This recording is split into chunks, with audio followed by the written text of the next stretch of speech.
Hey, this is Dave Baszucki, CEO, founder of ROBLOX, and I'm here with Ernie Cline. Hey, Ernie. Hey, Dave. Good to see you, man. Yeah, it's been a couple years. Last time we were together, we were hanging at South by Southwest talking about your first book, Ready Player One. But today it's Ready Player Two, and we're celebrating the publication in the US and the UK. I think it's safe to say this is probably the most highly anticipated fiction book of 2020. It's clearly on track to be a massive hit. I've read it. I'm blown away. It's worth it. It's worth the wait. I'm excited for people to finally get to read it.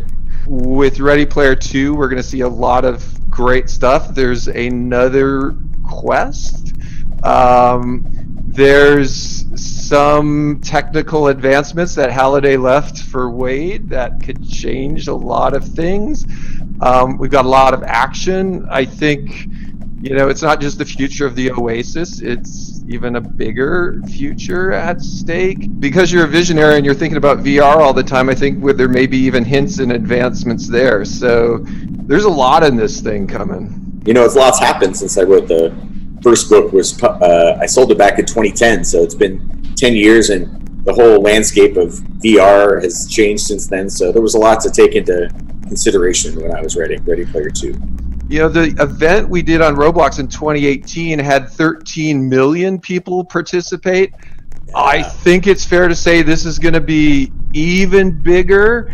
That first ROBLOX event was amazing, and I heard about it from people all around the world were excited about it. And my eldest daughter, had been playing ROBLOX for years, so it was really exciting to have Ready Player One take over her favorite game for a while and have her compete in the contest. I warned her she couldn't win, which disappointed her, but she still had fun participating.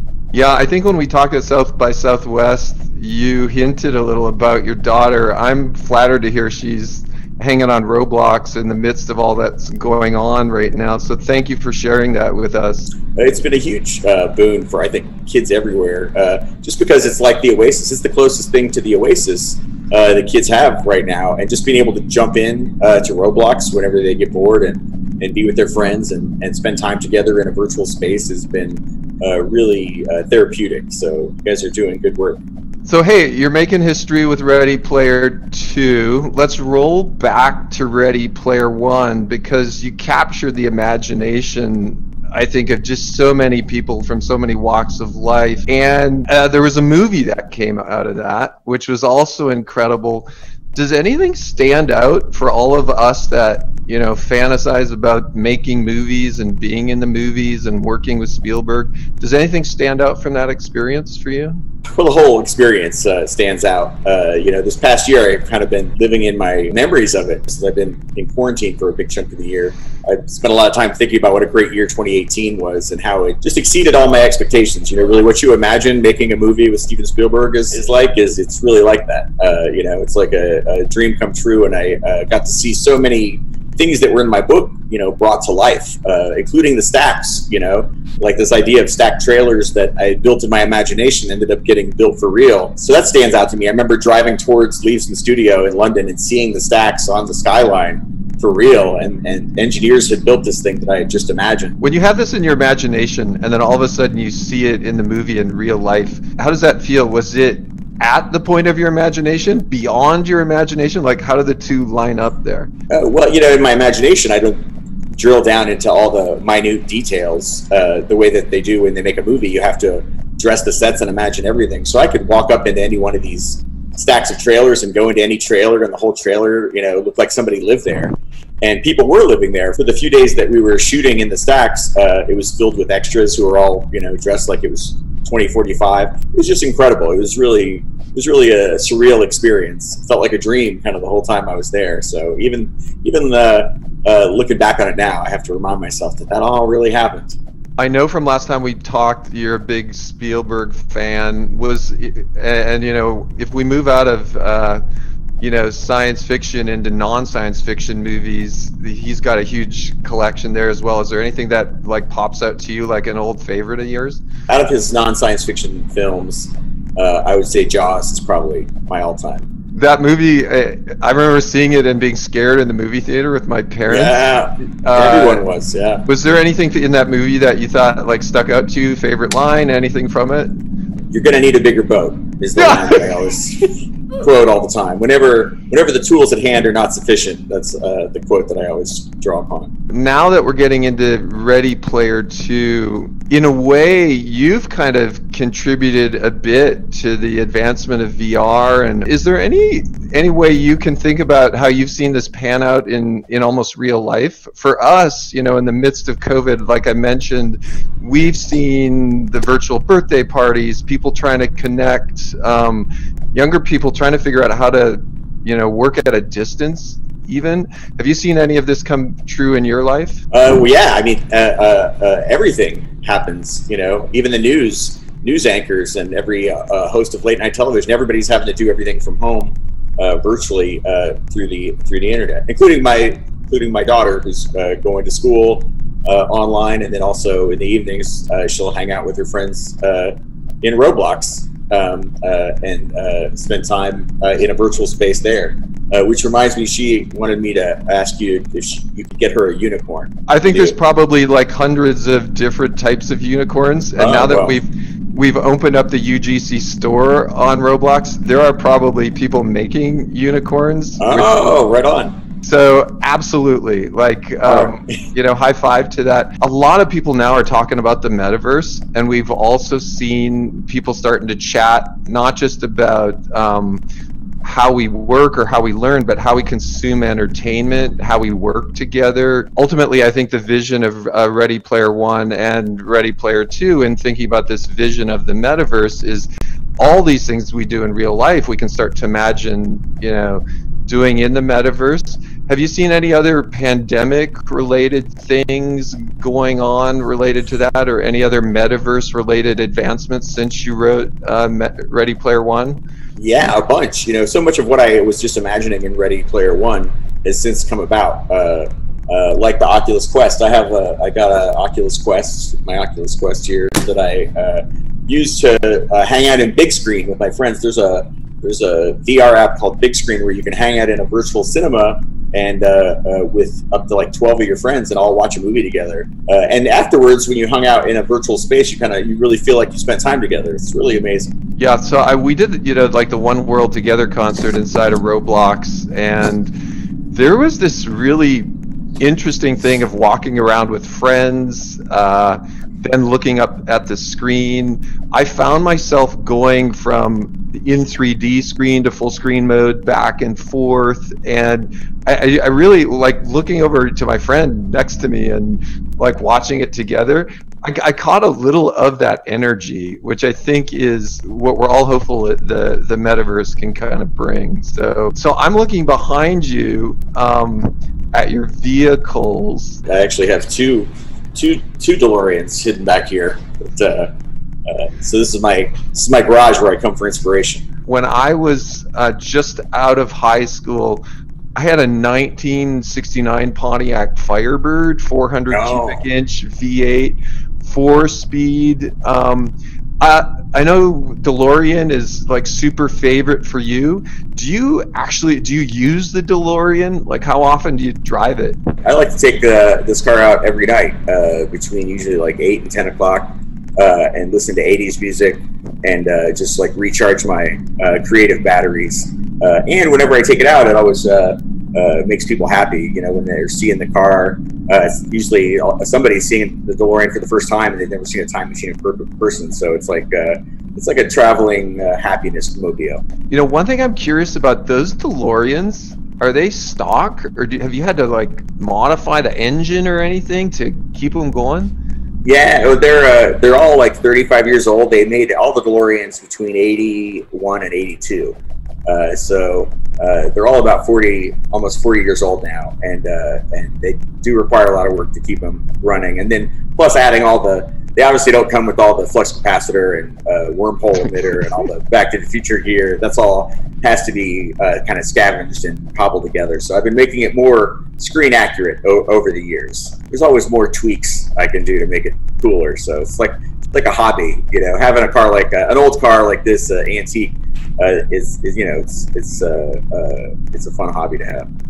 And I think, in a sense, I think those are stainless, aren't they? Like, oh yeah, they never rust. Yeah, isn't that like the Cybertruck 40 years earlier? I know. Yeah, yeah. It's the Cybertruck definitely looks like it took some inspiration from the DeLorean. For a car that, you know, came out 40 years ago, it's still the most futuristic looking car there is. It looks like a spaceship. Hey, so I know with Ready Player One and now with the release of Ready Player Two, your life's probably gone through a lot of change. Mine has too. You know, there was this time before, in the early days of Roblox, it was Eric and me, like two of us, just working on this thing, and then Matt and John joined us.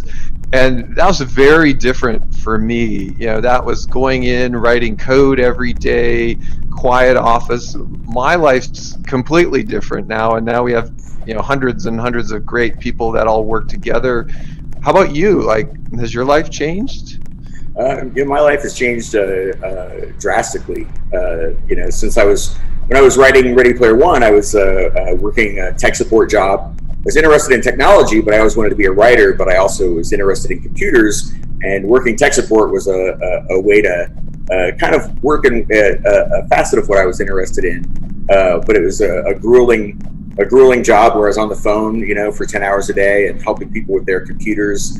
And it wasn't a job that I enjoyed, but because I worked that job, a lot of elements of what I was learning about technology and helping people use computers, and also the job of being a tech support rep, that all worked its way into my novel, into Ready Player One. The way the main character works tech support in the Oasis for a while, and so that was something from my life that ended up informing the story. So even though I didn't enjoy that job at the time, and, you know, wished I was working somewhere else, now I'm grateful, you know, that I had that job and that experience, because it worked its way into my story. It's like when I was a kid, we lived in a trailer park for a while, which was not fun. And my room was actually the tiny laundry room of the trailer, and it was just for a little while. But that was something that I put into Ready Player One. Wade sleeping in the laundry room of his trailer, and and the stacks, and all of that came from this experience in my real life, and I, you know, saw it depicted in a Steven Spielberg movie. So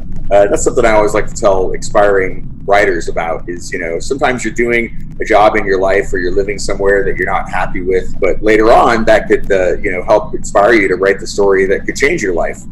So you should kind of embrace those experiences, whatever is going on in your life, and try to put that into your work. And I think there's a lot of optimism, you know, in your books as well, around the power of imagination. And in effect, the metaverse is built on imagination. So I always take that as a very optimistic thing for all of us that are trying to create, whether it's music or 3D or imagery. Hey, and then riffing on Ready Player Two, so the number 7's kind of relevant, and of course we're not in spoiler zone here, but hey, is this random? Is there some significance to this? Like the number 3 in Ready Player One, 3 is a magic number. Number 7 is a number that comes up a lot in pop culture and in video games. And kind of collecting 7 pieces of something is something that would come up in Dungeons and Dragons modules, and also in, like, Sonic the Hedgehog had 7 Chaos Emeralds that were red, yellow, blue, cyan, white, purple, and green. And once you collected all of them, that's what you had to do to, I think, defeat Dr. Eggman and win the challenge. But there are a lot of quests that involve the number 7, and some songs that involve the number 7. And so I saw that was a way to weave all those things into the story and have a kind of a connecting element between them. So it'll make sense what I'm talking about once people out there read the book. But yeah, the number 7 was a big influence. So hey, with Ready Player One, I think a lot of people who'd never worn a VR headset got exposure to the tech and to your vision through the book and through the movie. And part of the fun, I imagine, of being a sci-fi writer is you're also a futurist in a way. I mean, that's part of the gig of being a sci-fi writer, which sounds really fun. And I think, you know, in Ready Player Two, I think you go even a little further, and there's some really exciting kind of vision going beyond that. When we at ROBLOX, we kind of done the same thing. We've had vision for 15 years, and it takes a lot of time for some of these things to become reality. But when they do, it's super satisfying. And I'm wondering for you, how's it feel when you see some things in real life come true, after you've written about them? Well, it's gratifying, but I don't automatically assume that it was my book that helped inspire it, unless sometimes, like with the Oculus Rift, the people who worked on that told me in person that some things from Ready Player One had inspired them. But it's so much easier when you're a writer to just write. Wouldn't it be cool? Than it is to actually make it. It's like easy for me to design an amazing video game in a story. Yeah. But as you know, it's much harder to actually make the real thing. I think that could be a good thing, though, right? Because us technologists, we can get locked in by how difficult it is to build stuff. Where writers and futurists, you have the freedom of the written word, right? There's no limit to what you can imagine, and then the technologists more have to figure out, can we really build it? Right, and they're the only ones that can really build it. If it was just left up to the writers, all this stuff would remain fantasy. But that's something that I remember hearing about Star Trek, the old Star Trek series. They had those doors that would open automatically, and that's what inspired those doors in grocery stores. Like people at home saw that, and then real engineers went and made it work. So science fiction has always kind of played that role of extrapolating where our technology might go. But yeah, that's one of the funnest parts of being a science fiction writer, is imagining where the technology will lead us, and then how the technology, once it arrives, is going to affect people's day-to-day lives. I love it, because I think it's the best form of brainstorming, is unencumbered brainstorming, without limit. And I think that's a little bit of what you do in your book. So nice job. Thank you. Almost like we're taking technology and then we go to pop culture at the same time. Like in Ready Player One and now Ready Player Two, you have this amazing intersection of pop culture with a vision of the future. And I think the reader or the movie viewer can almost get a little bit of a vibe of some of the things that have been important in your life. Can you riff a bit on some of the pop culture influences you've had? We know they're endless. Anybody who read Ready Player One knows that my interest in pop culture is very broad. But for Ready Player Two, there are some specific facets of pop culture that I took inspiration from, like John Hughes films. Huge fan of John Hughes movies, especially the John Hughes movies that were set in high school. And he created his own fictional high school, Shermer High School. His high school movies took place, like Ferris Bueller's Day Off and Kids in Weird Science, Pretty in Pink. They all went to a version of Shermer High School. And I was always fascinated with high school being the setting for all these, dramas about young people's lives. Yeah. And, especially The Breakfast Club. It's probably my favorite of all time. And I think 90%, 95% of that movie takes place in the school library, which ends up being like this social battlefield for the four kids as they get to know each other. And I always thought that was the library is a fascinating place to set a movie. And it might be the only movie that's completely set in a library. Yeah, Breakfast Club, one of my favorites. I love the soundtrack as well to that movie. Oh, so great. Yeah. So good. Seems like the book was so fun to write. Are there any moments that you felt were super fun without giving away too much? I don't think I can give away the super fun moments without giving away too much. But I will tell you, it was I had fun. I had fun the whole time I was writing it. Because I knew, unlike with Ready Player One, when I wrote it, I wasn't sure if anyone was ever going to read it. Outside of my friends and family. Whereas this, I knew there were a lot of people waiting and excited to read it, and that whatever I wrote, that story was going to play out. Those events were going to play out in millions of people's imagination, and imagination is even more powerful than computers or the movie platform. Like the human imagination, still, you can't beat that. So I had a lot of fun thinking about elements in the story that would set people's imagination alight, hopefully. So that's what I did my best. I'm really hope people enjoy it. Well, I have a motion I make at ROBLOX, which is out of the park. So Yeah. Oh. I think it's out of the park. So I think everyone's going to really enjoy reading Ready Player 2. Like, kudos to you. It's awesome. And I think also the Robloxians are going to love the challenges as well that we've got in store. So, Ernie, thanks again. You know, in the midst of all these crazy times, hanging with you has been a highlight for me. I really appreciate it. Oh, thank you. Thank you for making time to talk with me, and thank you for teaming up with me to do another Ready Player 1, Ready Player 2 event. This is I had so much fun the first time because it really is like bringing the story to life. What you guys are doing. This is ROBLOX is the closest thing to the Oasis, and this contest is like the closest thing to, you know, the contest described in the book in reality. And, you know, people all around the world get to take part in it. It's really amazing. It's like bringing the story to life. So I can't thank you guys enough. Thank you, Ernie, again. Over and out. Really enjoyed it. All right. Thanks, Dave.